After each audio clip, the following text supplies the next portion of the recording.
Yo, what is up? What is happening? Hope everybody's doing well. So, this is the video that a lot of people, or a few people, have been asking about, and I'm going to edit it. This is our war against Omni. Now, to preface this, I was just going into this with, I saw Omni and I was like sick. They were like, one ahead of us or behind us, I don't know, on the leaderboard, and I was like, okay, we're definitely facing Omni this war. Super excited, felt pretty happy about it. You know, there's great guys in that alliance, so I was like, cool, fun. Okay, so then I start getting some notifications in my alliance from some dudes, and they're like, dude, Hector's been, he's been playing in your path, man. He's got a surprise for you, and I'm like, all right. So then I start to hear it more and more throughout the day. People are like, saying the same thing. Oh man, Hector's got a surprise for your champs, man. Like over and over and over again. So then I start getting like super nervous. The pressure is real. I'm like, I don't know what I'm thinking. I'm like just prepping, man. I'm doing the best I can. I see a lot of Crystal Whale, some of his champs on my path, and I'm like, oh god. I see a mutant on my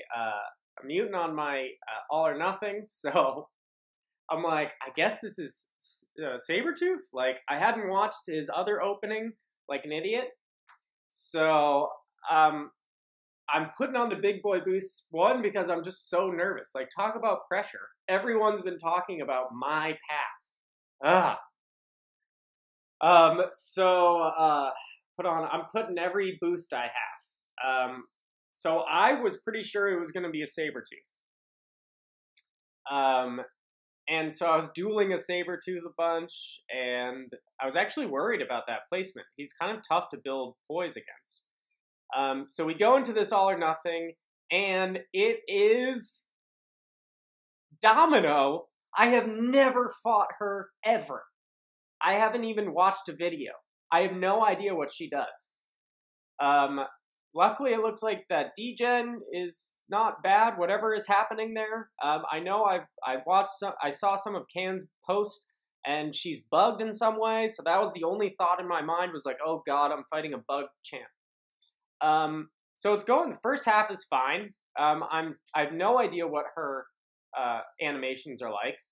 I know I've just got her to an L2, so luckily I had an indestructible boost because I get clipped by that. Now she's going in on me. She's almost got full. Hector later told me that I got lucky that I got that power drain. I panic and throw an L2 because I wanted to get a special intercept. Now she's lucky and I'm panicking, but she's got 2%, but she hits me, and I'm like, what's happening? But I go in for the KO, and I don't die. I'm pretty sure this was Hector's surprise. I did talk to him about it. Luckily, she was only 345. And I guess she doesn't scale, like her D-Gen doesn't scale with the attack on the node. So that's why the D-Gen wasn't like 350. But obviously the fight would have been a little different if that had happened. But okay, going in here on this little Limber node, I think it's a bleed immune if I'm not mistaken. And I'm not necessarily too worried about this one. It's KBZ's. Campy NT, gotta give a shout out to you, my dude. Super great guy, great content. Been watching him, man. I feel like I've been watching his stuff for, man, 2 years maybe? Like a long time. He's been around. He's one of the OGs. Anyways, yeah, so we got Killmonger, or excuse me, we've got Thor, Rags.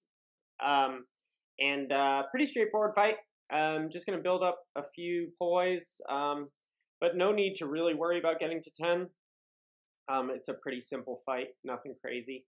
Just got to pay attention. I usually like to stop on the 19th hit, and then do one hit and throw a special, just so you reduce the amount of time that he is power gaining to basically a negligible amount.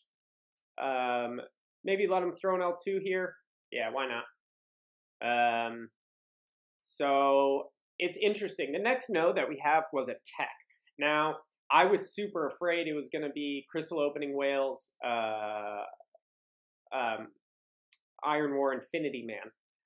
But luckily, or unluckily, for the guy on Path 9, it was on Spite. So I had known it was on Spite before I did this.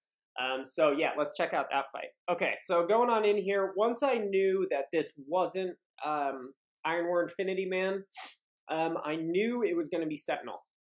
So I was going to go into Stark Spidey. Still a difficult node because it has Vigor and also Plagued Mind. So by draining my power, it's going to be difficult to get up to that L2.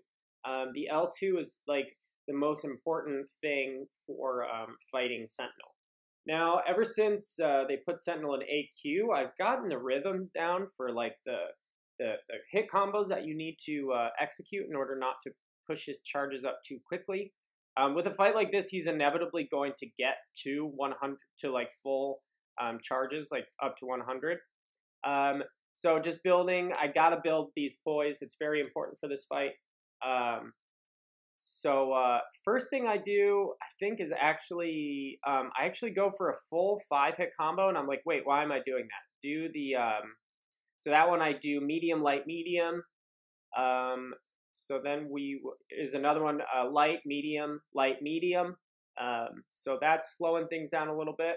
I want to bait out this L1. That can be a little tricky for him, but luckily he throws it right away, so I don't build up too many charges with my evades. We're going to go light, medium, light, medium. So he does get the Vigor regen up, but shouldn't get stressed when that happens. So I see that he's almost there. I just want to push this fight as quickly as possible now, because I'm only at, 64%, and the damage is only going to go down. So I'm thinking about my game plan here, and I decide to go to the heavy game at this point, because I'm going to be getting, I think, the most damage for power that I'm giving him. You got to be careful once he reaches this max 100. He goes unstoppable. Some other things happen that I'm not quite sure, but I know it's not good. So I do manage to get this L2 off, but it actually pushes him to an L3. Now, I did that for a reason. Because of the Plague Mind, I knew I was going to lose my L2. Now, I put on a defensive L3 boost, so I knew I wasn't going to die from his L3 because it doesn't hit very hard. But man, look at that. Look at the shock damage. That's why I did it. I knew that it was worth the sacrifice to use the L2 and tank the L3. Because if I didn't use that L2 and I lost it and I baited out a special, I might have timed out because I just wasn't hitting very hard. So yeah, that was a fun fight though. I feel like it went really well. That's my favorite node. Any champ there is like so much fun. Okay, so this next fight, let's just check it out. Okay, so going up in here, I'm pretty sure this is going to be Dorm. So, man, this one doesn't go very well. One, I didn't play very well. It's the most ironic death. It's like the second time I've died all season, maybe the third. But this is the node that I, like, out of all the ones that I was nervous about that people have been telling Hector had designed especially for me, this one I knew was just a generic champion. It was just going to be Dorm on Bleed, which I fought so many times. I came in with the perfect champ. I'm all boosted up. So one, I don't play very well. That's like the first thing. And also, if the AI is unwilling to throw an L1, there's nothing you can really do with MD, with max MD and the dexterity bug or whatever you want to call it. I know they're thinking about fixing it. They've got a beta program. I just hope they just make Dex a passive. So he clips me there, and I'm like, all right, come on, throw your L1, please. So I feed him power, I start degenning, and I'm like, okay, come on, L2, thank you. I'm just going to block through this so I don't feed him any more power.